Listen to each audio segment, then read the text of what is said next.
Vinícius Barreto. Ele é pastor da Jesus First há 5 anos, ao lado de toda uma equipe pastoral e também de sua esposa Regina, com quem ele tem 2 filhos, Alice e Nicolas. Ele também é líder do Ministério Altitude, levantando homens posicionados em Deus, na família e na sociedade. Um ministério que carrega o lema ferro afia ferro. E, inclusive, dependendo do dia e da bronca, o ferro sai até faiscando. Ele também faz parte dos legendários. Então já dá pra perceber que intensidade é uma característica forte dele. Ele ama jogar bola, basquete, carta, churrasco, basicamente qualquer coisa que envolva competição masculina e gritaria. Inclusive no FIFA, ele fala que ninguém ganha dele, viu? É tanta convicção que às vezes a gente até acredita. Aí, pastor William, depois coloca um videogame lá na sala pra gente comprovar essa história, porque até agora tá ficando só no testemunho mesmo, viu? Ele também ama hambúrguer. Ama tanto que já abriu uma hamburgueria artesanal. Ou seja, se a pregação não tocar seu coração hoje, pelo menos ele pode fazer um lanche pra tocar seu estômago. É super brincalhão, resenha o tempo inteiro, mas quando é necessário, ativa aquele modo boss. E do nada, todo mundo automaticamente melhora a postura. Mas, acima de tudo, é um homem apaixonado por Deus, pela família e por servir pessoas com verdade. Acho melhor eu parar por aqui, porque do jeito que ele é competitivo, vai que ele queira disputar o microfone comigo também. Recebam com muito carinho o pastor Vini Barreto. Som.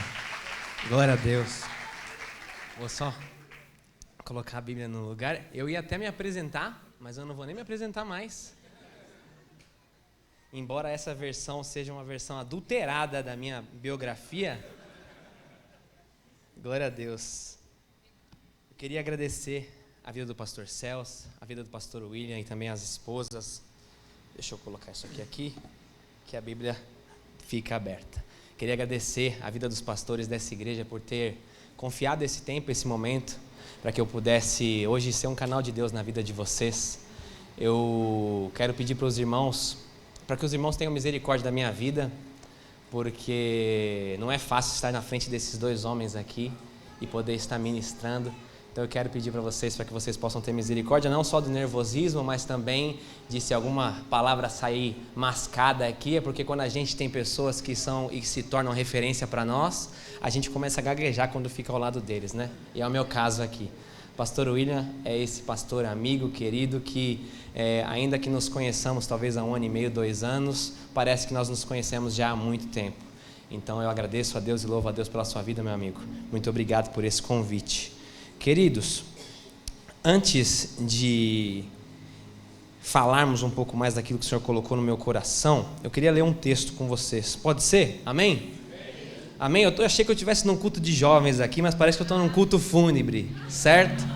Amém ou não, irmãos? Ficou melhor, glória a Deus. Queria ler Apocalipse, capítulo de número 1, versículo de número 9. Apocalipse 9. Apocalipse 1, 9. Se todos conseguiram achar, amém. Se você não achou, se você trouxe a Bíblia no aplicativo, abre rapidinho aí, já está aqui na tela também, então já fica mais fácil para você poder ler junto comigo. Então Apocalipse 1, 9 diz assim: Eu, João, irmão e companheiro de vocês no sofrimento, no reino e na perseverança em Jesus, estava na ilha de Patmos por causa da palavra de Deus e do testemunho de Jesus. No dia do Senhor, achei-me no Espírito e ouvi por trás de mim uma voz forte como de trombeta que dizia: Escrevi num livro o que você vê. Escreva num livro o que você vê e envie a estas 7 igrejas: Éfeso, Esmirna, Pérgamo, Tiatira, Sardes, Filadélfia e Laodiceia. Voltei-me para ver quem falava comigo. Voltando-me, vi 7 candelabros de ouro, e entre os candelabros de ouro alguém semelhante ao Filho do Homem, com uma veste que chegava aos seus pés e um cinturão de ouro ao redor do peito. Sua cabeça e seus cabelos eram brancos como a lã, tão brancos quanto a neve, e seus olhos eram como a chama de fogo. Seus pés eram como bronze numa fornalha ardente, sua voz como o som de muitas águas. Tinha em sua mão direita 7 estrelas, e da sua boca saiu uma espada afiada de 2 gumes. Sua face era como o sol quando brilha com todo o seu fulgor. Quando o vi, caí aos seus pés como morto.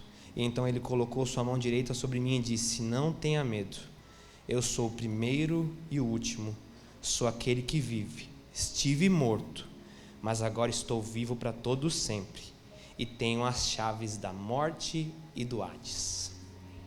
Pode fechar seus olhos, abaixar sua cabeça e orar junto comigo? Senhor, eu quero te pedir, Pai, que o Senhor venha usar minha vida aqui hoje, Deus. Como teu servo, meu Deus, eu peço para o Senhor misericórdia, porque essa responsabilidade é muito grande. Peço ao Senhor, meu Deus, que o Senhor abençoe para que o coração de cada um aqui hoje não seja como o coração de pedra, um coração fechado, onde essa semente que é a tua palavra não consiga encontrar lugar para habitar. Mas que Deus, este coração de pedra possa ser quebrado e se tornar um coração de carne. Que neste coração de carne o Senhor possa realizar uma obra onde essa semente cairá, gerará uma raiz, gerará um tronco, os seus galhos e em seguida um fruto. E esse fruto sirva de alimento para uma grande geração. Abençoa a vida de cada um aqui hoje, meu Deus, e também a minha. Em nome de Jesus. Amém e amém. Bom, eu ia me apresentar, mas eu já estou em dúvida se eu faço isso ou não.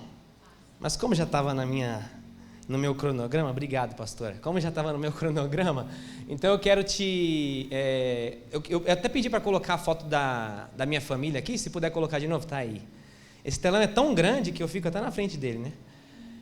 Essa daqui é a minha família, e essa daqui é a nossa foto bem de frente do que era a nossa antiga igreja, a antiga sede da nossa igreja, né? Somos nós 4 hoje, mas eu queria te contar como essa família se tornou essa família de 4 pessoas. Quando eu era mais jovem, eu conheci a minha esposa, a Regina, que está aqui, junto com o Nicolas e a Alice, que está lá na salinha das crianças. E nesse momento, o meu sogro disse para mim: filho, eu não abro mão que você vá para a igreja. E eu, querendo namorar com a minha esposa, disse: eu sou doido para ir para a igreja. E ali, naquele momento, eu comecei a ir para a igreja e aceitei a Jesus caminhando na igreja, que era a Assembleia de Deus do Jardim Catarina, lá em São Paulo, na Avenida Barreira Grande. E me apaixonei por Jesus, meu irmão. Eu já falei para o William, mas como eu estou numa plateia muito maior do que o meu público, porque eu trouxe 7 irmãos aqui, cadê os irmãos que vieram lá da JF? Amém, estão lá atrás, Deus abençoe. A gente viajou para estar aqui, irmão. Aí o William fala que eu sou do interior, eu falo que ele é do interior, mas como vocês estão na maioria aqui, então vocês são de São Paulo. Bom, então, meus irmãos, eu me apaixonei por Jesus e comecei a caminhar lá, e o pastor que me pastoreava na época, o pastor Ozenil, entendeu que o Senhor queria me usar através do ministério da palavra. Ali eu pude ser líder de jovens, e depois de um tempo o Senhor entregou uma promessa para nós, que nós ministraríamos para as nações. E aí chegou um dado momento em que a gente teve um convite para poder plantar uma igreja nos Estados Unidos, e lá nós fomos, passamos por um período lá, plantamos essa igreja que ficava em Tampa, mas entendemos um direcionamento do Senhor que era hora de voltarmos para o Brasil. E aí retornamos para cá, e aí logo em seguida, quando retornamos, o Senhor nos colocou numa igreja que era uma igreja batista, a primeira igreja batista de Santo André. Então você pode imaginar talvez alguém que nasceu na Assembleia de Deus, congregando numa igreja batista tradicional, aonde veio a minha formação na parte teológica. Eu sou, vamos dizer assim, 100% batista, mas na parte de formação e de nascer para Cristo também, nasci na Assembleia de Deus. Você só pode entender que vai ser uma palavra meio batista, com avivamento da Assembleia, e vai ser uma bênção, em nome de Jesus. Então, queridos, a minha história se formou dessa forma. A Alice veio primeiro, depois o Nicolas, e essa família linda que está aí exposta, se chama família Barreto, mas poderia se chamar Graça, porque é um favor merecido de Deus na minha vida. Então, para a glória de Deus, essa é a minha família. E nesse período em que a gente voltou e pude estar lá na primeira Batista de Santo André, estourou a pandemia, e ao estourar a pandemia, a gente entendeu do Senhor que a gente ia se reunir em casa para orar. Reunimos nós, eu, minha esposa e as crianças, e mais um casal. E aí passamos um ano lá, onde alguns irmãos falavam: você não vai abrir uma igreja? Eu falei: não. Mas você não quer? Não. nós vamos orar aqui enquanto não estiver podendo receber as pessoas lá na igreja oficialmente, e quando abrir a gente continua. E aí ficamos 1 ano em oração, clamando, a igreja se reunia toda terça-feira lá em casa. E eu lembro que eu tinha muito medo de que os nossos irmãos que moravam do outro lado, que não são da igreja, mas que eu tinha medo deles nos denunciarem, porque a gente deixava na sapateira do lado de fora um monte de sapato, porque começou com 2 pessoas, daqui a pouco eram 20, e aí estavam lá dentro de casa, nem sempre eram 20, né? Porque assim como você tem célula aqui, eu também tenho lá em casa, às vezes tem célula que tem 20, às vezes tem célula que tem 4, e tá tudo bem, né, pastor? Então, no dia que tinha muita gente, tinha mais ou menos essa quantidade de pessoas, e o meu medo era o meu vizinho me denunciar. Eu cheguei até o meu pastor e disse: pastor, eu tenho sentido isso, mas com todo o temor eu venho conversar com o senhor, porque eu tenho entendido que o senhor tem dado esse direcionamento para nós, mas eu tenho muito medo, porque na época em que eu nasci para Jesus, eu entendia que alguém saía da igreja, abria uma igreja, entrava como um rebelão, e eu não queria que tivesse essa visão de mim. Queria que o senhor entendesse que eu sou muito feliz onde eu estou, mas eu tenho entendido esse direcionamento do Senhor. E o meu pastor na época, o pastor Marcos Grava, que inclusive pregou na nossa igreja mês retrasado, ele me disse: Vini, já está na hora, vai. Então ele me abençoou, e a partir dali a gente começou a pastorear essa igreja, que estava nesse prédio aqui, mas tem uma outra foto. Passou lá, mano? Não. Aí. Aquela foto anterior era do outro prédio da igreja, e nós inauguramos há cerca de 2 meses atrás. O pastor William esteve lá pregando, inclusive esse prédio aqui, que é uma promessa de Deus na nossa vida. O outro prédio cabia por volta de 80 pessoas. Esse prédio aqui, a expectativa é que ele possa receber até 400 pessoas para a glória de Deus. Então, essa é uma promessa de Deus que o Senhor tem nos entregado. Eu fiz questão de mandar essa foto, porque eu aprendi com o Luciano Subirá de que igreja é um povo, não é um prédio. E eu estava doido para te mostrar a foto do prédio, porque eu achei que o prédio estava tão bonito. Mas eu mandei a foto do povo para você poder conhecer. Amém, queridos? Essa daqui é uma breve apresentação, se quiser tirar, pode tirar para não distrair. E eu queria entrar para aquilo que o Senhor colocou no meu coração no dia de hoje. Queridos, essa palavra que eu acabei de ler está no último livro da Bíblia, Apocalipse. Essa palavra vai falar a respeito do apóstolo João, que vai ter a visão do fim dos tempos estabelecida nesse livro. Mas eu queria que você pudesse entender aonde eu cheguei para começar a te falar a respeito desse texto aqui. O Senhor tem me incomodado já, não é de hoje, de um tempo, para que nós pudéssemos, lá na nossa igreja, buscar mais a presença de Deus, buscarmos mais pela manifestação do Espírito diante de nós e os dons do Espírito diante de nós. E ele tem me incomodado muito no momento em que eu ouvi uma palavra lá em Atos 2, que dizia que os discípulos estavam reunidos num só lugar, como um costume que eles tinham, orando juntos. Naquele momento eles oravam juntos, clamando juntos, e a palavra vai dizer que um vento impetuoso toma aquele lugar, e eles começam a ser cheios do Espírito, e naquele lugar começam a falar em diversas línguas e em mistérios, e as pessoas que estão ao redor começam a ficar surpresas, porque muitos sabiam e entendiam as línguas que eram faladas. E a partir daquele momento tem uma palavra naquele texto, eu não quero abrir aqui porque eu tenho alguns textos para ler com você ainda, eu quero tentar remir meu tempo, mas naquela palavra estava dizendo assim: eles foram confundidos, ou alguns zombando deles, diziam que eles estavam embriagados, mas na verdade eles estavam cheios do Espírito.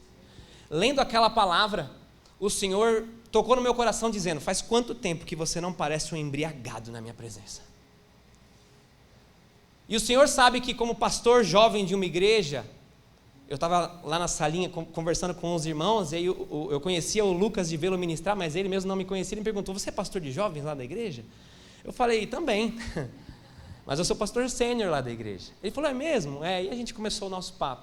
Então, para ser um pastor jovem, eu levei muito a sério aquela palavra de Paulo para Timóteo, de diz: não deixem levá-lo porque você é jovem, mas seja um exemplo. E aí, por conta disso, meu irmão, eu sempre tomei esse critério de que, se somos levados pelo Espírito, sejamos, mas sejamos responsáveis, sabe? E talvez eu estivesse sendo responsável demais, a ponto de apagar o Espírito. E essa palavra veio como um tiro no meu peito, dizendo: eu queria que você se entregasse mais na minha presença. Eu queria que alguns pudessem te confundir como um embriagado às vezes, sabe, Vini? Eu acho que Deus me chama de Vini, sabe? A gente é tão íntimo, né? Então, eu sentia isso no meu coração, e esse incômodo começou a ponto da gente iniciar uma série de mensagens lá na igreja. Mas junto com isso tem um livro em específico que, se você não leu, eu te encorajo a ler. Nós temos feito um discipulado junto com a nossa liderança lá, que chama-se Presença Relacional de Deus. E a gente tem feito esse acompanhamento junto com esses nossos irmãos lá, e esse livro tem me despertado uma sede que nem eu sabia que eu tinha. E eu queria falar um pouquinho a respeito disso contigo, dessa insatisfação que eu tenho sentido no meu peito, que talvez possa ser a sua, e tomara que seja, e se não for, que eu possa talvez, através do Espírito, gerar isso na sua vida.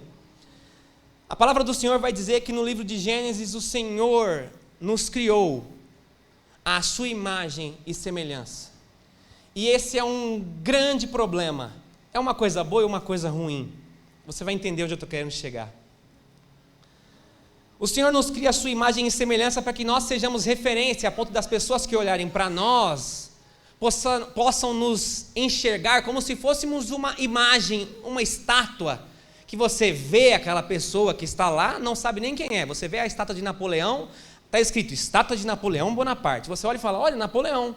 Mas você não sabe quem era Napoleão, porque não tem foto para dizer quem que era Napoleão, mas você acredita que era. É o meu, será? Tá tudo certo, deu certo. Então a estátua de Napoleão estava ali, você olha e fala, esse Napoleão, mas está escrito que é, então eu acredito que seja, eu não sei quem ele era, mas a estátua diz que é mais ou menos isso que diz a imagem e semelhança de Deus. Nós somos aqueles que quando olham para nós precisamos refletir o Deus que nos criou, mas ao mesmo tempo em que nós precisamos refletir esse Deus, ele gera em nós um vazio, o vazio da sua presença. Então, quando a gente é chamado a ser representante do Senhor, Ele nos convoca a carregar algo, e esse algo é a sua presença. Quando nós vamos ver que o Senhor cria o primeiro homem, Adão e Eva, a palavra vai dizer que Deus se encontrava com eles no jardim. Eu quero que você entenda o meu raciocínio aqui. A palavra de Deus é um livro que foi criado, feito pelo próprio Espírito de Deus, ministrando no coração dos homens que os escreviam, amém? Vem comigo, irmão, porque entenda, eu não sou aquele pastor, ainda que jovem tatuado, parece que você vai olhar para esse pastor e fala, esse pastor é pastor liberal, que deve gostar. Eu não sou esse pastor que vou te dizer que você tem que atualizar a Bíblia, e nem você é esse pastor que vai dizer que você é o ponto fraco do coração de Deus, se é que você me entende. Eu não sou essa pessoa, não. Eu sou essa pessoa um pouco mais para o ortodoxo, e você vai me entender onde eu estou querendo chegar, tá? Então, quando a gente vai olhar a palavra de Deus, se a gente lê ela sem o Espírito de Deus, ela é só um livro, mas se a gente entende para que ela serve, ela é a revelação da pessoa real de Deus, e aquilo que Ele quer mostrar para nós, como criaturas, para que possamos nos relacionar com Ele. É para isso que serve isso daqui. Se você ler de qualquer forma, é só um livro, mas se você entender que o nosso Deus Criador gerou a palavra viva, para que a sua criatura pudesse se relacionar com Ele e conhecê-lo. Ah, meu irmão, tudo muda quando você começar a ler a palavra. Então o Senhor cria Adão e Eva, e Ele se relacionava com eles no jardim. A palavra vai dizer que quando Adão peca, ele ouve os passos de Deus no jardim. Conhecia inclusive o barulho dos passos de Deus, mas a gente vai entrar nessa neurose daqui a pouco. Conhecendo os barulhos dos passos de Deus, ele tinha relacionamento com Ele. No momento em que ele peca, ele perde esse privilégio. A palavra vai falar que eles são expulsos do jardim. Quando eles são expulsos do jardim, eles não têm mais acesso, não têm mais volta. Existem anjos cobrindo aquele acesso, não tem como saber exatamente onde ele estava, e não tem como eles retornarem para lá. Esse lugar era um lugar onde a presença de Deus era totalmente acessível, porque o próprio Deus se relacionava com eles face a face. Amém até aí? Quando a palavra vai caminhando mais para frente, você vai perceber que esse relacionamento de criatura com o Criador, ele começa a tomar um outro rumo, porque o pecado agora está no meio de nós, e o nosso Deus é um Deus santo, sim ou não? Sim.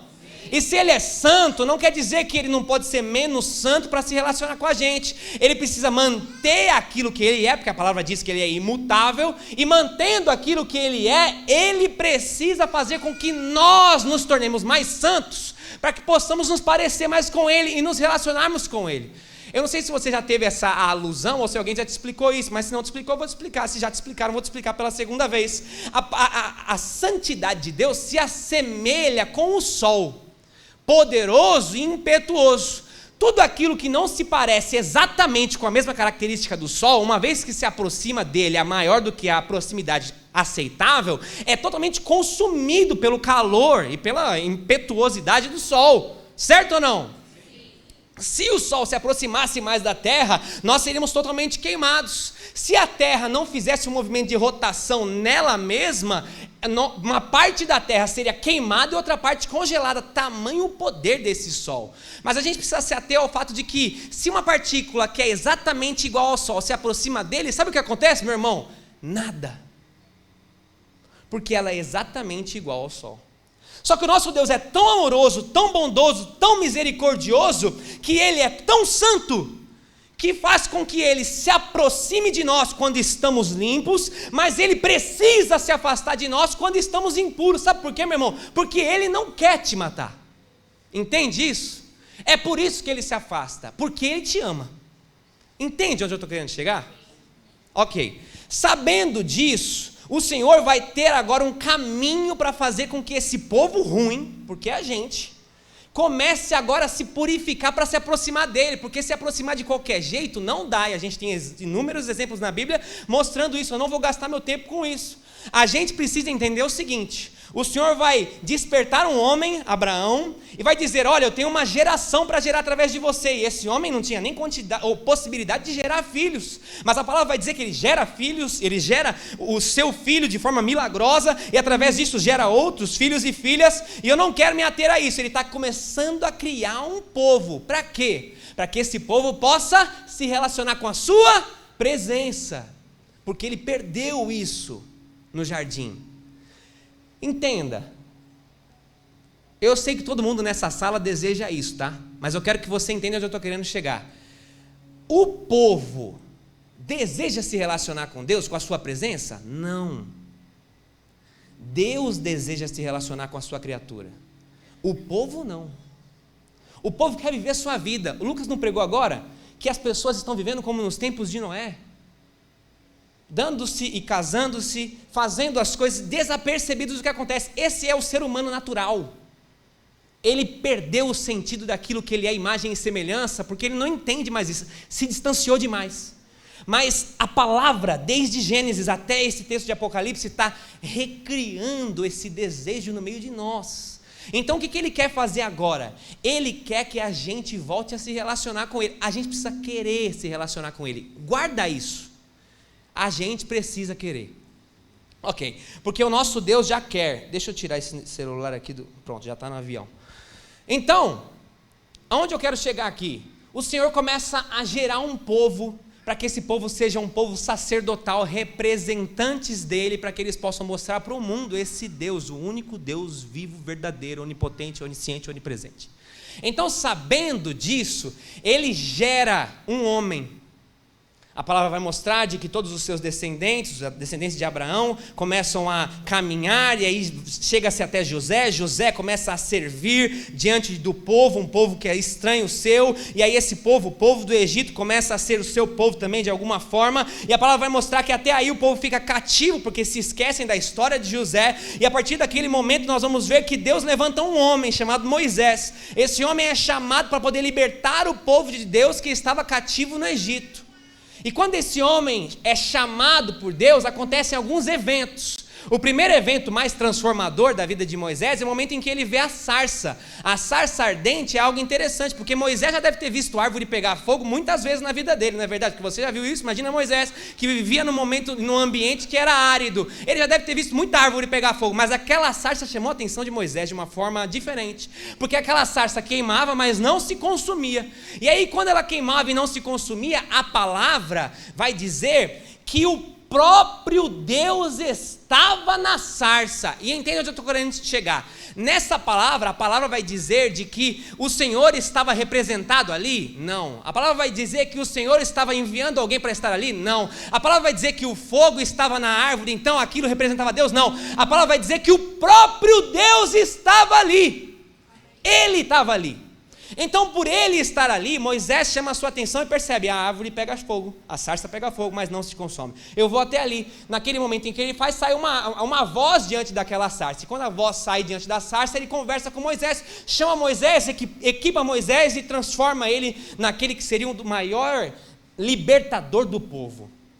A palavra vai dizer de que o povo é liberto do Egito, e quando ele é liberto do Egito, muitas coisas acontecem. O mar se abre, o povo passa, o exército é morto, mas não é isso que eu quero me ater. A palavra vai mostrar também de que o Senhor quer fazer uma aliança nova com aquele povo, e a partir daquele momento ele chama Moisés, chama o povo para entrar diante do Sinai, para que eles possam subir até mim e me encontrarem. O que o Senhor está querendo dizer? Que no meio daquela fumaça toda ia aparecer Deus? Ia parecer que ele estivesse ali? Não. A palavra vai dizer que Deus estava ali, verdadeiramente, Deus estava no meio do fogo, no meio daquela fumaça, no meio daqueles trovões que aconteciam no Sinai. Mas a palavra vai dizer que o povo sentiu medo. E por sentir medo, o povo não sobe, o único que sobe é Moisés. Moisés tem uma experiência transformadora naquele lugar. A palavra vai dizer que as pessoas que viam Moisés, depois de ter saído do Monte Sinai, viam ele com o rosto reluzente e se assustaram porque ele estava lá. A palavra vai dizer que o povo que não teve um contato direto com a presença de Deus, começa a construir um bezerro do lado de baixo, porque eles não tiveram a experiência transformadora com a presença, da mesma forma que Moisés teve. E aí por conta disso, o que acontece? Acontece que o povo se rebela contra Deus, criando um ídolo para si mesmo. E aí naquele momento Moisés se enfurece por conta daquilo tudo, e aí ele, cheio da presença de Deus, porque foi tocado, e aquelas pessoas não sabiam se Moisés tinha morrido ou não, ele retorna, e quando ele retorna, o povo se arrepende. Mas tem alguns momentos, meu irmão, que se arrepender não é mais só o suficiente, você precisa voltar atrás. E a palavra vai dizer que o povo ainda não entendeu que a chave para poder, de fato, caminhar diante do Senhor é ter um apreço pela presença dEle. Só que eles ainda não entenderam isso. A palavra vai dizer de que esse povo passa um tempo, eles precisam de um rei. O povo de Deus sempre era marcado pela palavra, vindo através do profeta e de juiz do povo. A palavra vai dizer que o Senhor levanta profetas que carregam a sua presença, mas a palavra vai dizer que através de Samuel, ele que era profeta e juiz daquele povo, o povo pede por um rei. Samuel entende que ele foi rejeitado e chega para Deus e diz: Deus, o povo me rejeitou. Deus fala: não, quem está rejeitando, quem está sendo rejeitado aqui sou eu, não é você, Samuel.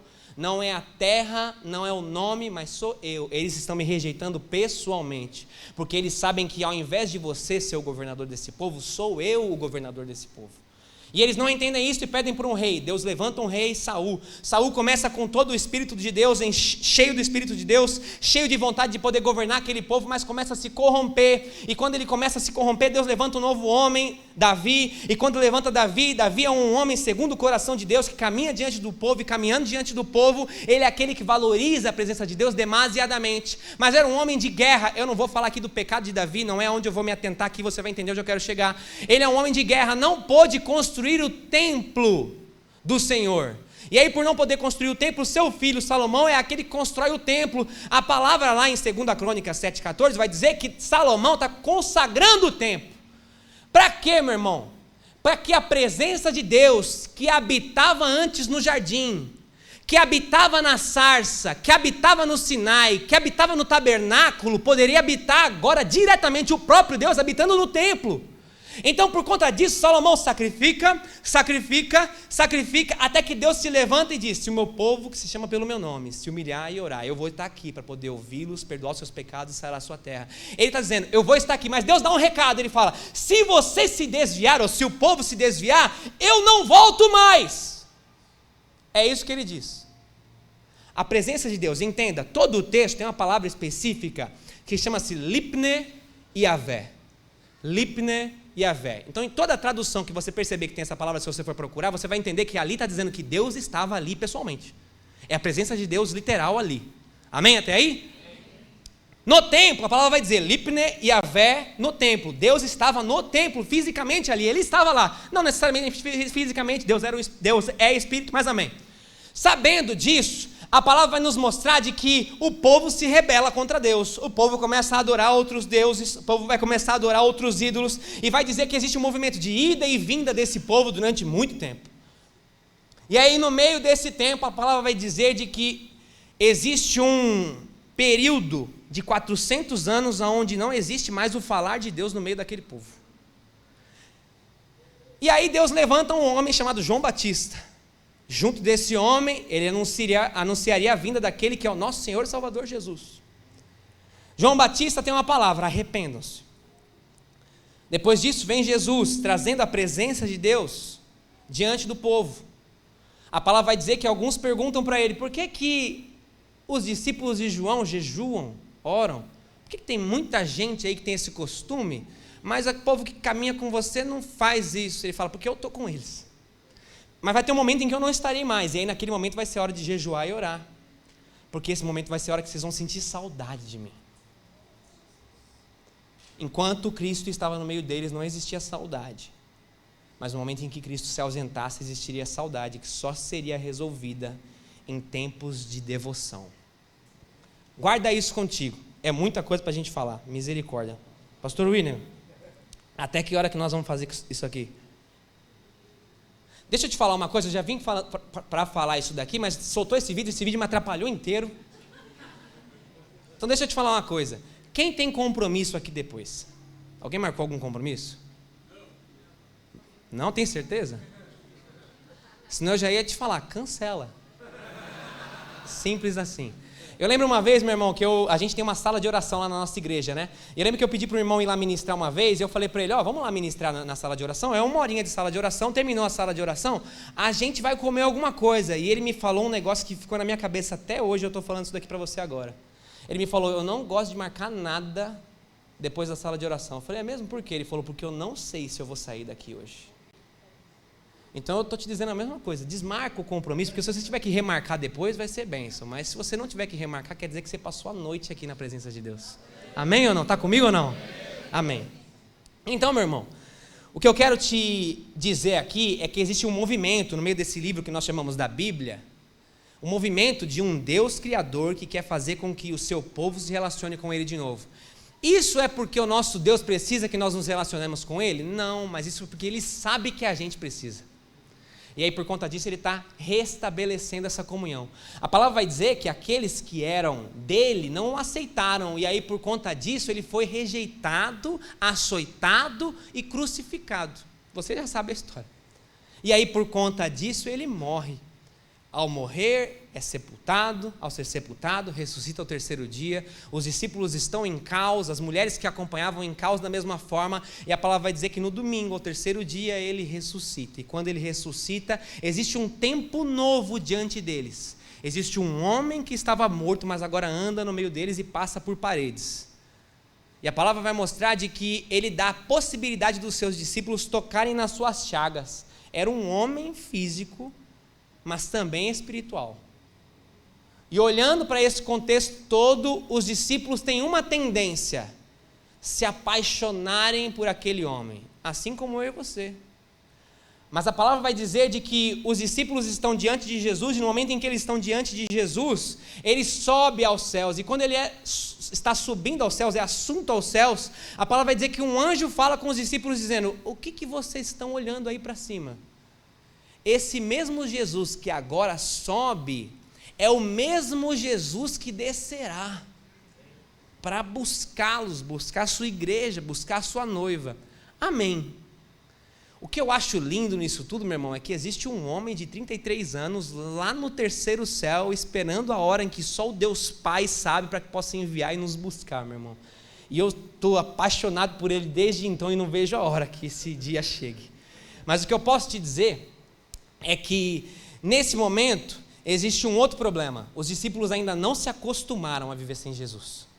E eles achavam que Jesus, uma vez que estivesse ressurreto, Ele ficaria junto com eles, e Ele percebeu que isso não aconteceria. Mas Jesus diz: eu não os deixarei sós. E eu não os deixarei sós porque eu enviarei diante de vocês o Consolador, que é o próprio Espírito de Deus. E esse Espírito de Deus daria a eles possibilidades que eles jamais haviam experimentado, porque o próprio Jesus vai dizer momentos antes, dizendo: vocês farão coisas maiores. E eles não entendiam que o Espírito de Deus era aquele que estaria e habitaria diante deles.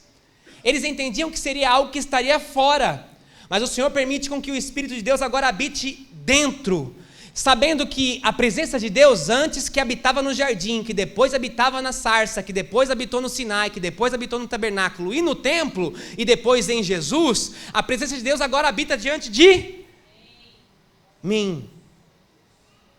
E os discípulos não estão preparados para isso. E a palavra vai dizer de que no momento em que os discípulos começam a agir diante daquilo que é a presença de Deus dentro da própria vida deles, vai dizer que nesse momento é aquele momento em que o próprio Jesus vai dizer para Pedro: Pedro, entenda, filho, Satanás pediu para você para ser peneirado como um trigo, ele vai te moer. E eu acho maravilhoso, na minha visão, o senso de humor de Jesus, porque Jesus poderia dizer assim, eu já ouvi pregações assim, viu, pastor? Mas Jesus não deixou com que isso acontecesse com Pedro, mas a palavra vai dizer de que quando Jesus vai dizer, Satanás pediu para peneirar como trigo, ele vai dizer assim, mas eu orei para Deus te dar fé, filho. Então assim, não é que você não vai ser peneirado, você vai, mas o meu pedido para o Senhor é que você tenha fé para suportar, para quando você se converter, ou seja, nem convertido você é ainda, para quando você se converter, aí você ensina os outros. Só que Pedro não imaginava que esse processo todo aconteceria na hora que o Espírito Santo descesse diante deles e algo mudasse na sua vida. Porque agora ele não tinha mais a presença de Deus do lado de fora, esperando com que um homem dissesse para ele, faz isso, porque é assim que Pedro funcionava. Agora o Espírito de Deus estava diante dele, ou seja, a presença de Deus estava aqui dizendo, vai, faz aquilo, vai e põe a mão sobre aquele, vai e ora sobre aquele, vai e conversa com aquele, vai e converte fulano. Pedro começa a ficar fascinado com aquilo. A partir daquele momento, a pregação de Pedro começa a converter milhares de almas. Mas a palavra vai dizer que a vida dos homens de Deus nunca foi fácil. E aí, nesse momento, nós vamos ver que os homens de Deus começam a ser perseguidos. Habitando diante da presença de Deus, eles vão ser perseguidos de diversas formas. Nós vamos perceber, historicamente, que no ano 54, depois de Cristo, existe um homem que se torna imperador de Roma. Esse homem se chama Nero. Esse homem era um devasso. Esse homem era um entregue aos seus próprios desejos, a ponto dele mesmo planejar a morte da sua própria mãe. Todo mundo aqui talvez conheça o Nero, ou se você é mais velho, tem próximo da minha idade, você já teve aquele antivírus Nero, que era a fotinho de Roma pegando fogo. É esse Nero mesmo, certo, irmão? Obrigado, eu estou contigo, viu? Então, olhando para esse contexto todo, o que a gente entende? Que Nero seria aquele que vai destruir Roma. Olhando 10 anos depois, mas a história vai dizer de que Roma pega fogo. Dos 14 bairros, 10 bairros são aqueles que são destruídos totalmente. Nero fica na sua câmara, vestido como um ator, tocando lira, esperando com que tudo acontecesse. E quando tudo acontece, existem 4 bairros, são os bairros dos cristãos e dos judeus, que não pegam fogo. E Nero, convenientemente, coloca a culpa nos cristãos. O que acontece? Os cristãos eram crucificados em praça pública. E eu não sei se você sabe disso, mas naquela época, historicamente falando, faltou madeira para crucificar tanto cristão e judeu, a ponto de a gente poder ter que, da gente não, misericórdia, mas daqueles que eram do governo de Nero, pegarem os postes que ficavam naquele lugar, encherem de piche, porque era inflamável, amarrarem os cristãos naquele lugar, atearem fogo para servir de lâmpada durante a noite. Era isso que acontecia com os cristãos. Essa é a história da sua igreja, irmão. A igreja que carregava algo que era lindo, mas perigoso demais. É o que está escrito na camiseta de alguns aí. A presença. Você vai perceber que nos tempos antigos essa perseguição acontecia, mas não era tão veemente como começa a ser agora. Ela começa a ser muito forte. A palavra vai dizer de que existe um grupo chamado de zelotes. Esses zelotes não aceitavam que esse governo acontecia. E aí no momento em que esses caras começam a se rebelar contra esse governo, a palavra vai dizer que eles tomam Jerusalém. E quando fazem isso, a história vai dizer de que tudo isso começa a ser mudado. Então esse tirano começa a sair do poder. E eles começam a ser governados por eles mesmos. E isso acontece a queda de Nero. Mas, no ano 70, depois de Cristo, história vai dizer, não, a palavra é costume de pastor, né? A história vai dizer de que acontece a destruição de Jerusalém e a criação de um circo a céu aberto chamado Coliseu. General Tito faz tudo isso, destitui Nero. Nero, por conta de ser um louco, se suicida, e agora o povo começa a ser executado no Coliseu. Eles eram amarrados em peles de animais e eram colocados lá para que os animais os comessem, ou enfim. E aí, junto com isso tudo, eles eram castigados e reprimidos em praça pública. Essa é a história da sua igreja e da minha igreja. Teve muita gente, meu irmão, que teve que morrer para você estar sentado aqui com ar-condicionado e eu estar pregando do jeito que eu estou. para valorizar o que às vezes a gente não valoriza, que é o que está escrito na sua camisa: a presença. A história vai dizer de que esse povo começa a ficar sobre o governo de um homem chamado Domiciano. Antes disso, tudo isso relacionado ao Coliseu, vai mostrar de que essa foi uma das maiores perseguições que o povo cristão já tomou, a ponto de ser considerado a pior diáspora existente até 1948. Então, nesse momento, no momento em que existe a queda de Nero, existiu um próximo que chama-se Domiciano. Domiciano começa a tomar conta daquele lugar, e quando ele começa a tomar conta daquele lugar, ele toma aquele lugar agora é dele, ele é chamado de Novo Nero. Então imagina que bênção. Se existia um outro que era ruim, chegou o novo para tomar o seu lugar. E aí quando chega o novo tomar o seu lugar, vai ser mostrado de que ele persegue ainda mais, a ponto de todos os apóstolos serem mortos. Todos foram mortos. Mas sobrou um pastorzinho da igreja de Éfeso, chamado João. A cartada de Domiciano para acabar com a igreja foi pegar João, jogar numa ilha e forçar ele a trabalhos forçados. Esse foi a empazada de cal última para poder dizer: agora acabou. Mas João carregava algo que a gente está falando até agora, desde Gênesis até o livro de Apocalipse, que não dá para ser contido mais, irmão, porque agora não é um homem que está carregando, agora tem um espírito que está no meio do povo. Nós vamos matar o líder, mas o Senhor levanta um novo na hora em que mata o líder. E aí João, pastor dessa igreja, é retirado e é colocado, exilado na ilha de Patmos. E quando ele é exilado na ilha de Patmos, entenda, para o mundo, as portas de João estavam fechadas, mas as portas dos céus continuavam abertas para João, porque João carregava o Espírito da presença diante do seu peito. Então naquele momento, com as portas do mundo fechadas para João, Deus abre uma porta no céu.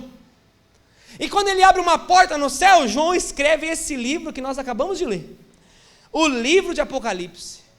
E ele vai citar que nesse livro de Apocalipse, lá no versículo 9 que eu acabei de ler, então agora começa a contar meu tempo. É justo. Lá no livro de Apocalipse 1:9 vai dizer de que João ouve uma voz. Eu quero que você leia junto comigo, amém? Não?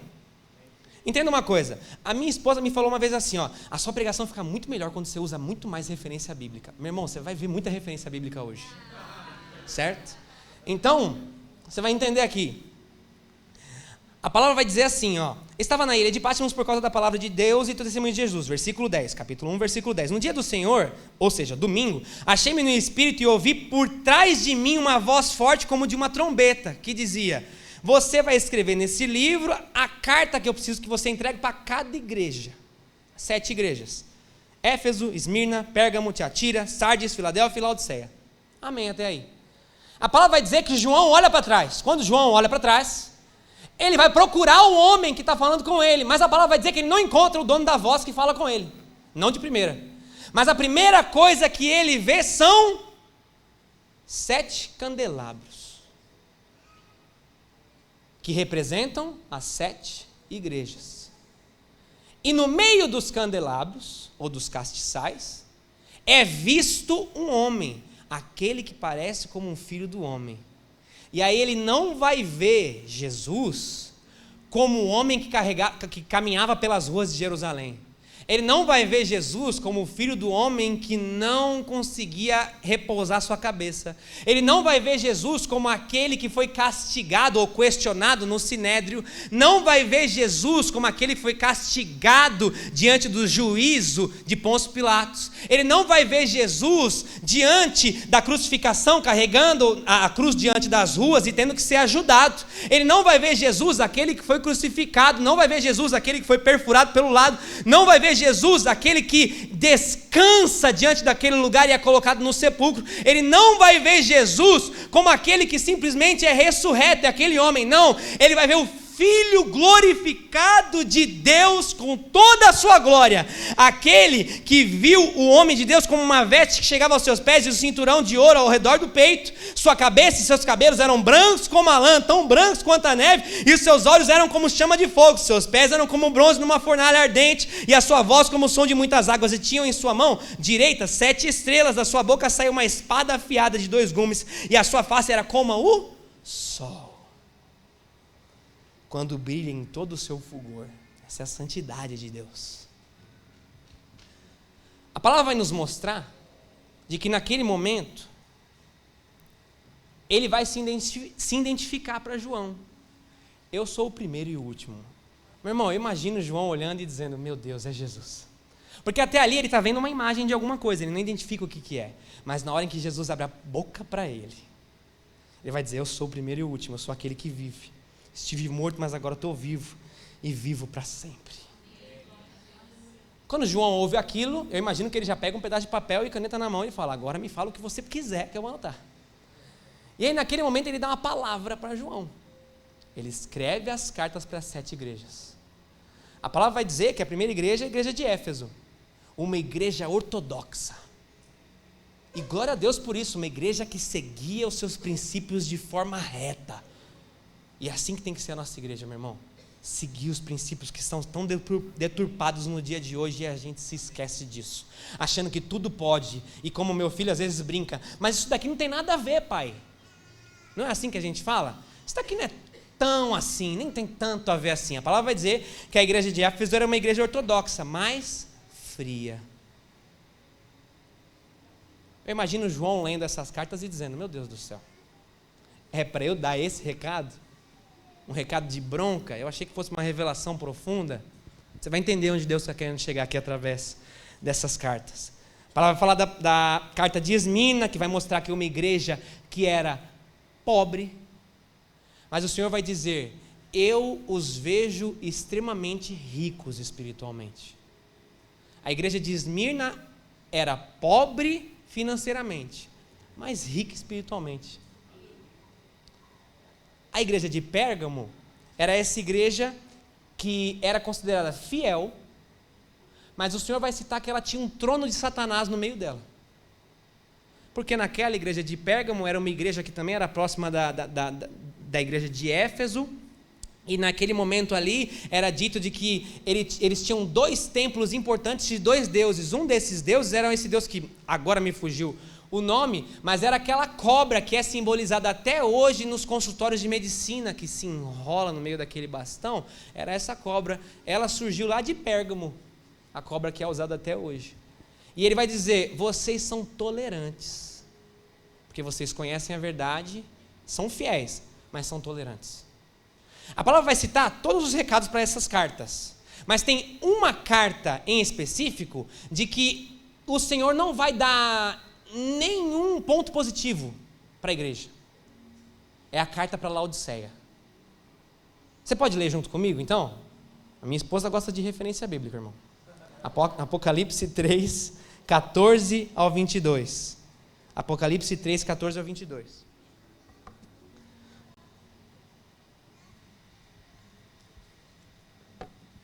Que vai dizer assim, ao anjo da igreja de Laodiceia escreva, essas são as palavras do Amém, a testemunha fiel e verdadeira, o soberano da criação de Deus, conheço as suas obras, sei que você não é frio nem quente, melhor seria que você fosse frio ou quente, assim, porque você é morno, nem frio, nem quente, estou a ponto de vomitá-lo da minha boca. Você diz, estou rico, adquiri riquezas e não preciso de nada, não reconhece, porém, que é miserável, digno de compaixão, pobre, cego e que está nu. Dou esse conselho, Jesus. Compre de mim ouro refinado no fogo, e você se tornará rico. Compre roupas brancas e vista-se para cobrir a sua vergonhosa nudez, e compre colírio para ungir os seus olhos e poder enxergar. Repreendo e disciplino aqueles que eu amo. Nessa palavra, nós vamos ver que o Senhor escreve para a igreja de Laodiceia. E diante de todas as palavras que ele escreve para todas as igrejas, existe uma característica específica. Eu conheço vocês.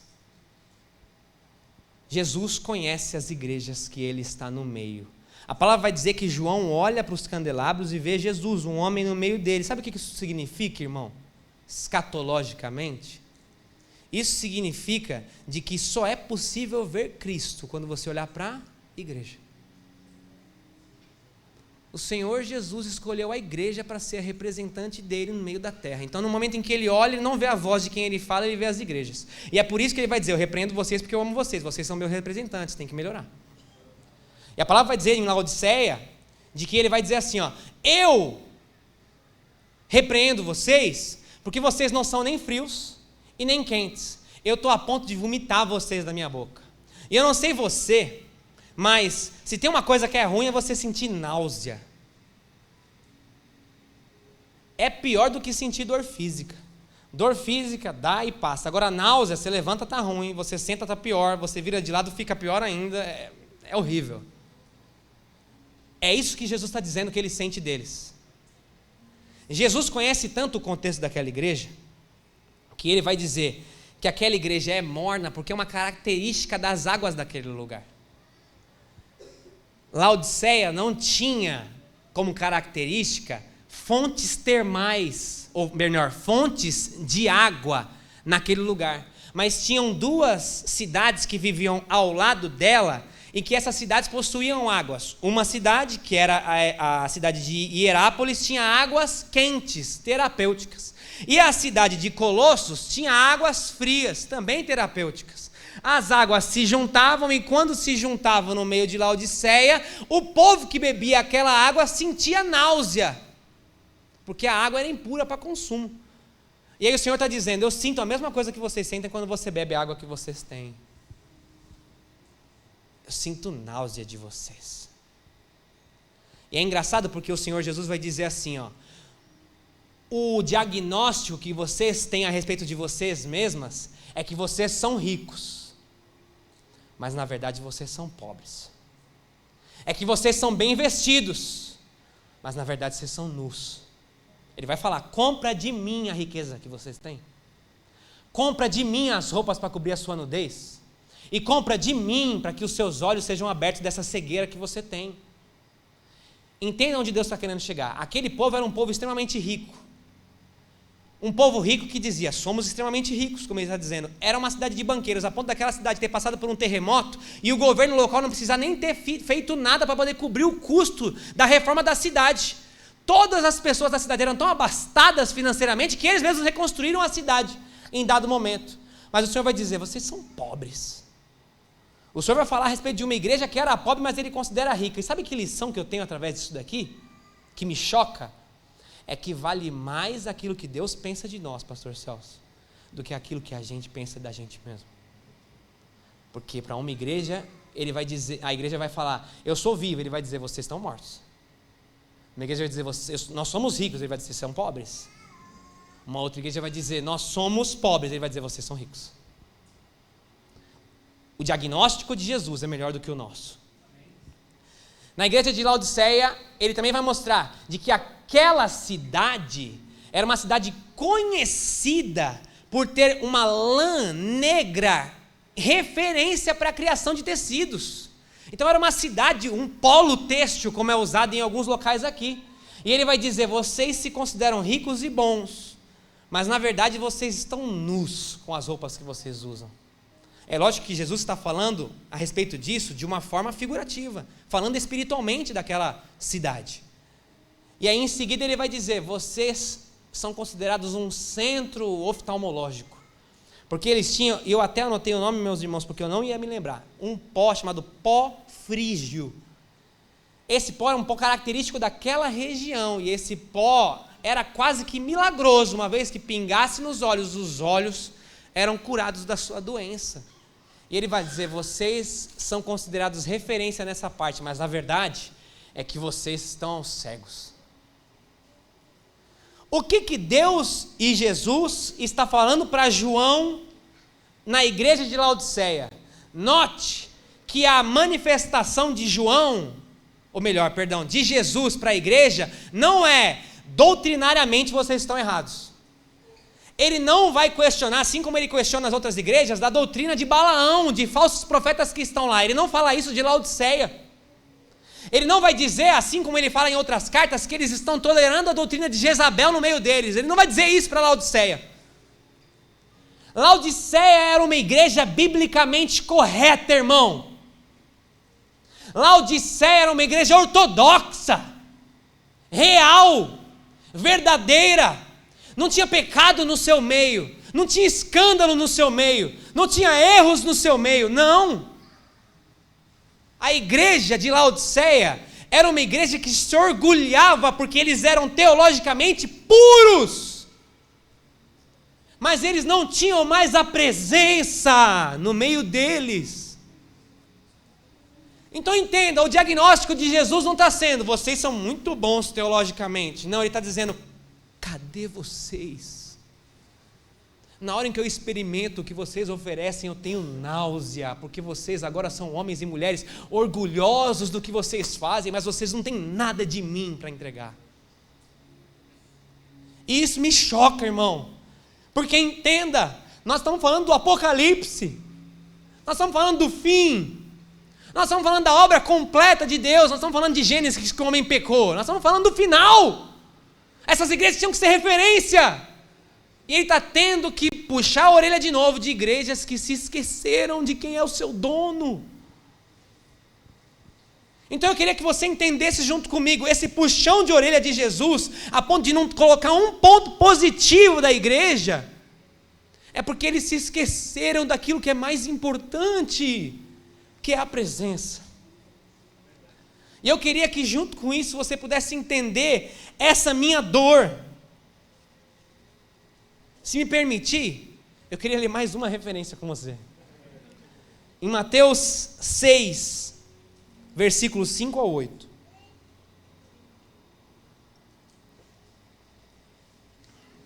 Deixa eu te explicar uma coisa, pastor William.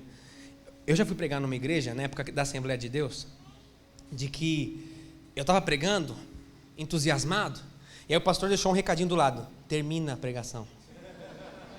Aí, eu não vi o recado. Aí eu continuei pregando, ele soltou mais um recado, irmão, porque daí a gente não é nem mais pastor, irmão, termina a pregação.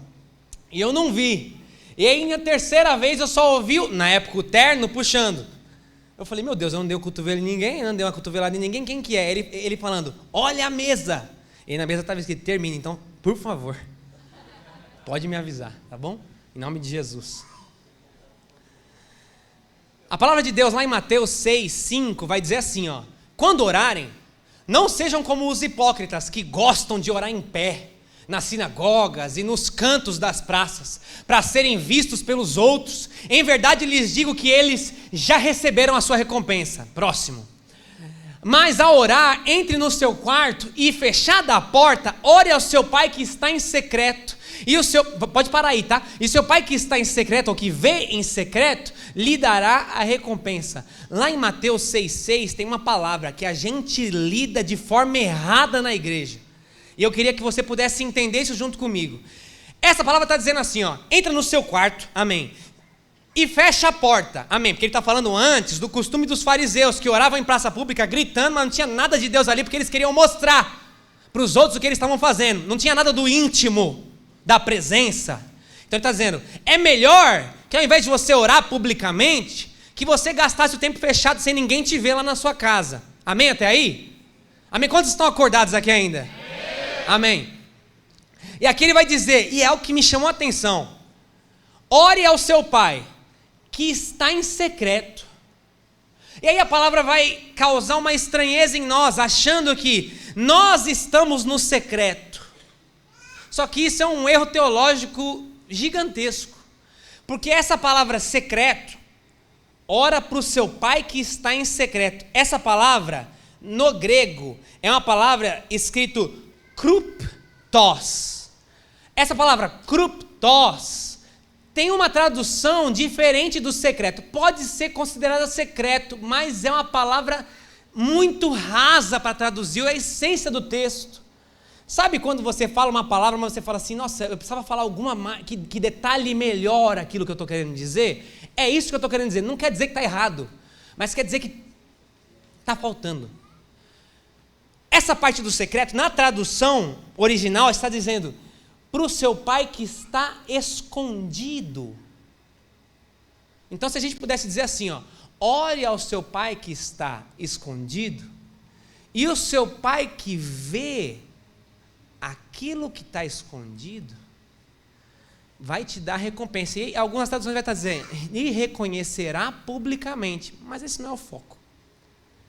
Nesse texto, kruptos, está dizendo, ele te vê e você o busca escondido. E, meu irmão, a primeira vez que eu li esse texto, aquilo lá abriu uma porta na minha cabeça, dizendo assim, meu Deus, Deus se esconde. Mas como é que eu vou pregar isso dizendo que Deus se esconde? Mas o que eu posso te dizer é que, no momento em que eu fui buscar mais a respeito disso, eu vou ver lá, no texto de Isaías, se puder colocar aí, Isaías 45, versículo 15. Isaías 45, 15. Diz assim, verdadeiramente tu és um Deus que se esconde, ó Deus de Israel, ó Salvador.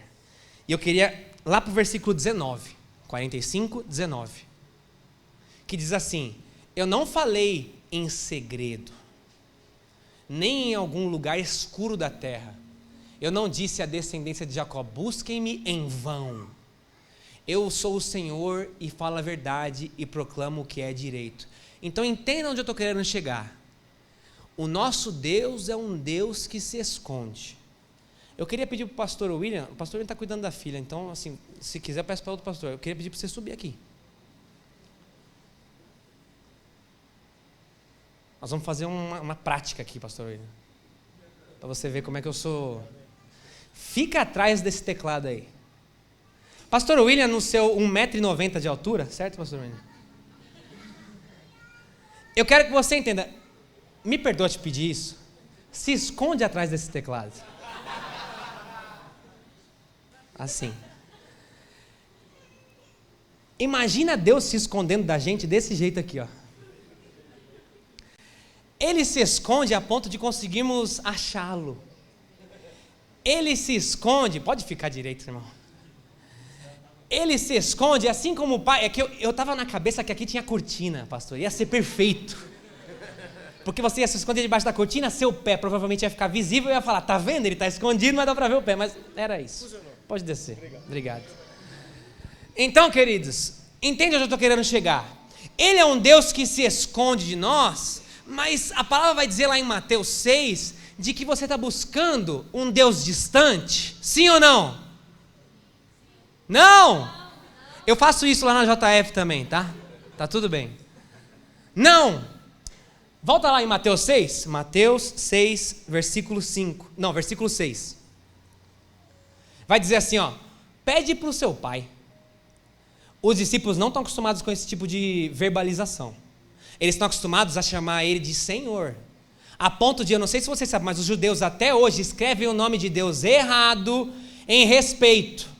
Não, em respeito a Deus a gente não coloca o tetragrama, por exemplo. Não, em respeito a Deus a gente não coloca Yeshua, a gente escreve um pouquinho errado, porque ele é tão santo, tão perfeito que a gente escreve errado. Eu lembro que um pastor uma vez perguntou, você respeita tanto a ponto de chamar ele errado? Parece errado, mas amém. Entrando nisso, onde eu quero que você chegue? Jesus está ensinando para eles um jeito diferente de falar com Deus. Ele não está mais falando com o Deus Yeshua, ou YHWH, ou ele está falando com um Deus inacessível dos seus antepassados. Ele está falando com o pai deles. E eu não sei se você é pai ou não, tem muitos jovens aqui que com certeza ainda não são pais, mas você, se é pai, você já fez essa brincadeira assim como eu já fiz, assim como o pastor William já fez aqui, de se esconder do seu filho, mas deixar ele ver um pedacinho da sua roupa, para ele conseguir te achar, não é verdade? Porque senão seu filho vai entrar em desespero, irmão, achando que você fugiu de casa. Nunca aconteceu isso? Em casa, esse aqui, você precisa entender. Se a gente brincar mais de 5 segundos que se esconder, ele vai falar, pai, pai, pai, achando que a gente foi embora. Mas a gente nunca foi. É assim que Deus faz com a gente, irmão. Ele só se esconde para você ter um pretexto para buscá-lo. Ele só se esconde para você ter uma razão para procurar. E o problema é que a gente acha que esse distanciamento, essa ausência é igual o meu filho Nick pensa, que a gente está se distanciando porque a gente não quer estar junto. Eu só estou me distanciando porque eu quero que você me busque. Quero que você valorize a minha presença. A palavra vai dizer, lá no texto de Jeremias 29, é a última referência, irmão, em nome de Jesus, Jeremias 29, 13. Vocês me buscarão e me acharão, quando me buscarem de todo o coração. Próximo. 14. Eu serei achado por vocês, diz o Senhor, e farei com que mude a sorte de vocês, e eu os congregarei de todas as nações e de todos os lugares para onde os dispersei, diz o Senhor, e trarei vocês de volta ao lugar e de onde os mandei para o exílio. Pode parar aí. Em algumas traduções a palavra vai dizer assim, ó, lá no versículo de número 13, lá no Jeremias 29, 13 vai dizer assim, pastor, eu vou me permitir ser achado por vocês. Você está entendendo como o nosso Deus é esse Deus que se esconde de nós, mas ao mesmo tempo é um Deus que se permite achar por nós? A igreja de Laodiceia, irmão, já não procurava mais ninguém, eles já tinham eles mesmos para servir, eles já eram bons demais para servir, então não tinha por que buscar mais. Mas eu já te falei e comecei pregando para você, falando que não somos nós que estamos buscando a Deus, Ele veio ao nosso encontro, irmão. Jesus vai dizer, ninguém vem a mim se não foi o próprio Pai que atraiu ele para mim. Então existe um movimento de Deus em direção a nós e não nós em direção a Ele. Por isso que quando a gente vai falar, ah não, eu fui para Jesus, você não foi para Jesus não, Jesus veio até você, irmão, você só fez aceitar. Então eu queria muito que você entendesse, irmão, tem um movimento de colisão querendo acontecer com a gente e a gente está com o carro em direção contrária. Porque o Senhor está doido para que nós nos colidamos com a sua presença, só que a gente está com a cabeça voltada para poder falar assim, ó, a gente tem muita coisa para fazer nesse cronograma dessa conferência, a gente tem muita coisa para organizar, a gente tem muita coisa para viver na vida, eu moro longe do meu trabalho, eu moro perto do meu trabalho, eu tenho conta para pagar, eu tenho coisa para fazer, e Jesus está dizendo assim, ó, não importa as contas que você tem, não importa os problemas que você tem, não importa a doença que você tem, não importa a família que você teve, não importa o histórico que você teve, eu só queria que você se preocupasse um pouquinho para se relacionar comigo, porque eu posso te dizer uma coisa, se eu fosse você, ao invés de comprar do mundo ouro, assim como ele fala para a Laodiceia, comprava de mim, porque eu tenho ouro e prata para dar o quanto eu precisar. Se você estiver se sentindo nu por conta do pecado que te expõe, assim como aconteceu com Adão lá no jardim, eu tenho roupa para te vestir. E se você estiver se sentindo cego porque o pecado te cega, eu tenho colírio perfeito para abrir suas vistas, porque eu quero me encontrar com você. Então, se é para Jesus, pode ser muito melhor. Então, meu irmão, eu percebo que nós como igreja, a gente precisa talvez pisar no freio, nessa direção contrária, e buscar por essa direção de encontro. Mas pastor, se a gente colidir de frente com uma carreta 200 por hora, o negócio vai explodir. Glória a Deus, a gente está doido por essa explosão, porque a gente quer que o Espírito de Deus nos encha de novo. Eu vou encerrar. Eu falei lá na igreja, eu não sei se vocês já estão doutrinados dessa forma, mas eu vou te falar, é só brincadeira, já percebeu que eu quase não faço isso. Sabe quando um pastor diz que ele vai acabar, o que isso significa? O pessoal da JF já sabe também, mas é mais ou menos isso que vocês falaram. Quando ele falou que está terminando, não quer dizer nada. Absolutamente nada. Eu estou caminhando para o final, isso quer dizer o quê? Absolutamente nada, irmão. Quer dizer que você devia ter desmarcado seu compromisso. Enfim, eu queria te contar o que aconteceu comigo essa semana. Porque esse Deus que me chama de Vini é um Deus que me faz viver exatamente aquilo que eu vou pregar naquela semana, toda semana. Eu tenho certeza que com o pastor Celso e com o pastor William isso aconteceu diversas vezes. Eu lembro que uma vez eu fui pregar na igreja, o tema da mensagem era voltando ao simples, aí acabou a luz da igreja. A Regina deve lembrar disso. Aí todo mundo falou, uau! Eu falei, pois é. Amém. Então, meu irmão, se eu pudesse dar um nome para essa mensagem, o nome que eu coloquei foi: aonde está a sua presença? Nós vimos diversos lugares onde a presença de Deus está. Mas eu quero te contar uma história essa semana que o Senhor bateu lá no fundo de novo. E se eu puder esse privilégio, pode pedir para o pessoal do louvor subir? Por favor? Então sobe aí, pessoal, em nome de Jesus.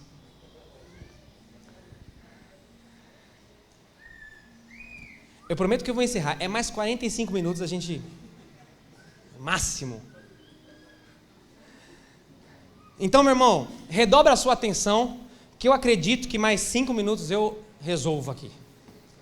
Eu quero que você entenda o que aconteceu comigo essa semana. Essa semana,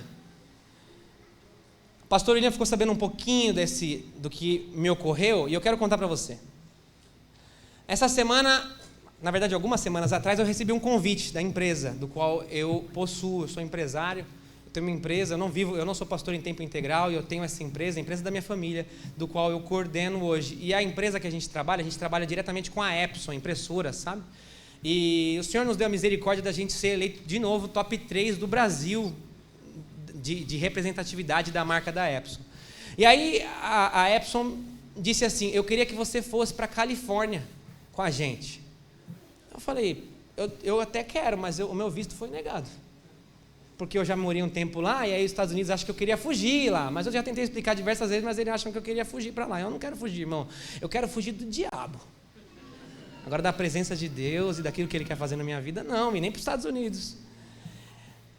E aí eu fui para lá dizendo para eles: olha, se vocês quiserem enviar uma carta dizendo que vocês querem me enviar para lá, eu posso tentar de novo. E eles enviaram a carta no mesmo dia. Eu falei para a Regina: olha, talvez seja para algo para que eu possa fazer mesmo. E aí eu comprei passagem e fui para o Rio de Janeiro, porque não tinha data aqui em São Paulo. Amém. Fui para lá, passei 2 dias no Rio de Janeiro, no final das contas, meu visto foi negado. Glória a Deus por isso.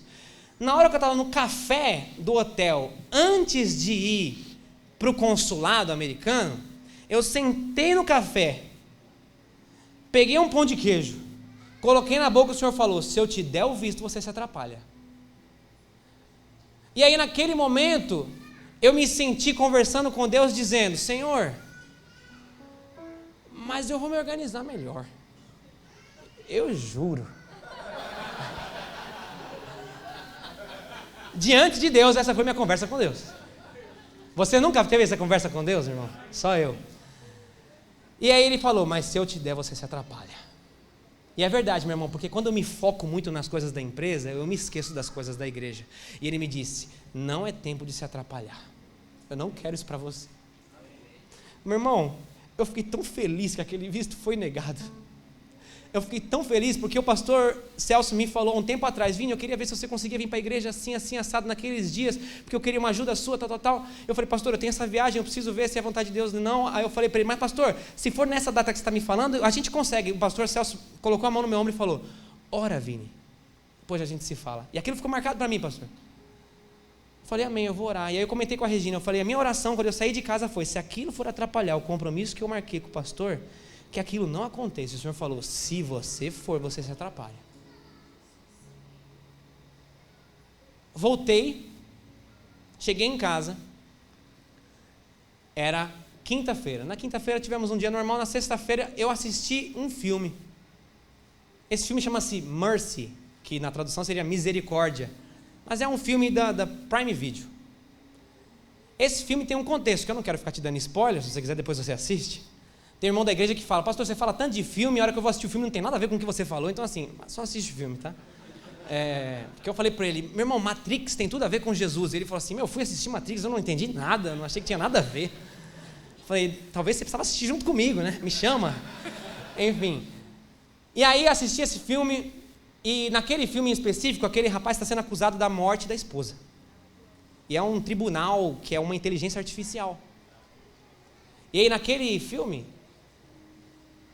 tem uma coisa que falou comigo ali, meu irmão, que quebrou meu coração. Aquele rapaz, isso é bem no começo do filme, então eu vou te contar, não vai ter jeito. Ele descobre que a esposa que faleceu tinha um amante. E aí ele consegue perseguir aquele amante e encontra com ele. Ele acha que o amante foi o que assassinou a esposa. Naquele momento, ele questiona, você que fez e tal. Aí o amante disse assim, ó: você estava sempre em casa, mas você não estava lá. Você não ouvia que a sua esposa reclamava do trabalho. Você não ouvia que ela reclamava das crianças. Você estava lá, mas você não estava lá. O Senhor falou para mim assim, ó: Vini, a minha presença está com você, mas você não está lá. Nós como igreja nos levantamos e dizemos assim: Senhor, nos enche da tua presença, vem Espírito Santo, esteja diante de nós. E o Espírito Santo está dizendo: eu já estou. O Senhor Jesus está dizendo: eu já enviei. Senhor, mas nós queremos da sua presença, nós queremos mais. E Ele está dizendo: eu já estou. Você não sabe. Uma vez, quando eu estava saindo do prédio da igreja antiga, da JF, indo para esse prédio novo que eu te mostrei a foto, eu citei com o pastor Guilherme, porque a igreja estava sendo invadida e roubada a todo momento. E o pastor Guilherme me falou assim: pastor, a gente precisa orar para Deus nos responder o que a gente vai fazer. Naquele momento o Senhor tocou no meu coração e falou para mim: eu já estou falando, você não está ouvindo.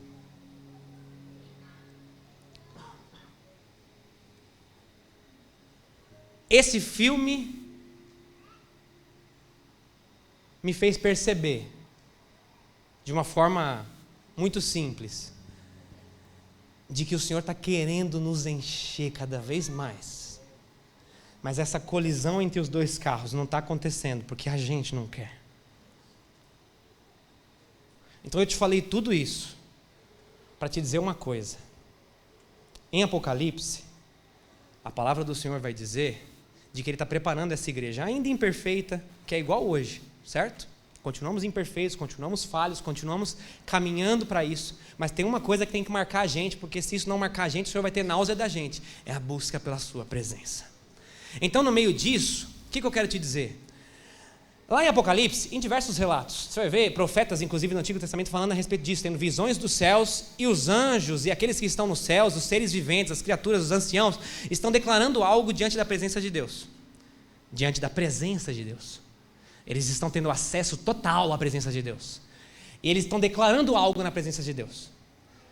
As criaturas, os anjos estão dizendo, lá em Isaías, por exemplo, vai dizer de que eles estão declarando: Santo, Santo, Santo é o Senhor dos exércitos, toda a terra está cheia da tua glória.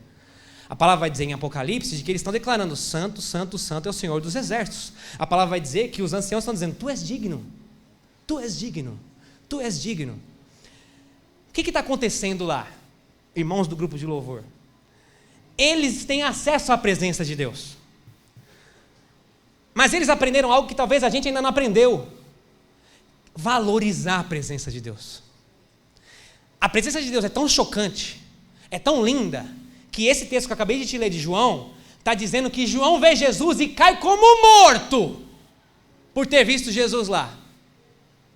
E aí a primeira palavra que eu falei de você, era lá em Atos, dizendo: faz quanto tempo que você não se sente embriagado na minha presença? Porque a gente é muito racional, irmão, a gente quer controlar as coisas, entender as coisas, e eu te entendo nisso, eu também sou assim, mas eu queria que você pudesse hoje valorizar a presença de Deus, junto comigo, pode ser? Pode se colocar de pé, em nome de Jesus? Então, eu sei que o pastor Celso e o pastor William já ensinaram vocês isso sem dúvida, mas eu quero somente pelo fato de relembrar. Eu lembro que eu tinha um amigo que me dizia assim: ó, Vinícius, faz um movimento assim, assim, assado. Eu falava: poxa, mas eu já estou fazendo esse movimento. Ele falou: eu não estou falando que você está errando, eu estou só te falando para te lembrar. É esse meu intuito agora, certo? Não estou falando porque você está errando, eu estou falando só para te lembrar. Nós vamos valorizar a presença de Deus agora, porque ela está no meio de nós, mas talvez a gente ainda não percebeu. Eu ouvi essa semana na célula lá, que a gente chama de Connect, lá na JF. Eu ouvi essa semana uma irmã dizendo: quando a gente começou essa série de mensagens na igreja, alguma coisa mudou. É porque a presença de Deus foi repousar diante de nós? Não, é porque a gente começou a perceber que ela estava lá. Meus irmãos, Vocês já estão com a presença de Deus diante de vocês há muito tempo atrás. Não foi essa conferência chamada Presença que despertou essa presença que está no meio. Agora a única coisa que a gente vai fazer é valorizar ela. Como que os anjos, como que os anciões, como que os seres viventes estão valorizando? Eles estão declarando os atributos de Deus. Eles estão declarando os atributos de Jesus. Eles estão declarando que Ele é santo. Eles estão declarando que Ele é justo. Eles estão declarando que Ele é fiel. Eles estão declarando que Ele é o alfa e o ômega, que Ele é o princípio e o fim, que Ele é o leão da tribo de Judá, que Ele é aquele que era, aquele que é, aquele que há de vir. Ele é o princípio, Ele é o verbo, Ele é o logos. Eles estão declarando algo para a presença, valorizando a presença, porque eles estão diante de algo que é maravilhoso. Eu queria te pedir, se você quer valorizar essa presença junto comigo, se o pastor William me permitir, o pastor Celso, eu queria pedir para vocês virem aqui na frente, a gente encher essa frente aqui. Você já cancelou seu compromisso aí, irmão? Vem para cá. Em nome de Jesus. Nós vamos ser tomados por essa colisão da presença de Deus aqui. Amém? Então vem aqui em nome de Jesus. Não se importa que a minha filha e a filha do pastor William estão dançando aqui, não. É uma dança profética que vai tocar em vocês. Mas vem aqui na frente, porque o que nós vamos fazer? Nós não viemos aqui prometer nada, que vai acontecer algo, vai acontecer aquilo ou aquilo outro, não. Nós viemos fazer uma promessa para o Senhor. Nós vamos valorizar a Tua presença, Jesus, porque o Senhor é digno desse valor. Agora, posso te contar uma coisa? Toda vez que a presença do Senhor Jesus é valorizada, pessoas são curadas, enfermos são curados, os endemoniados são libertos, novas visões são trazidas, línguas novas são repartidas, fé é entregue, mistérios são repartidos. A palavra vai dizer que a manifestação do Espírito acontece porque o Espírito reparte para aquele que Ele quer. Então, se você está buscando por cura, valoriza a presença de Deus, porque eu creio que vai ter uma cura aqui hoje.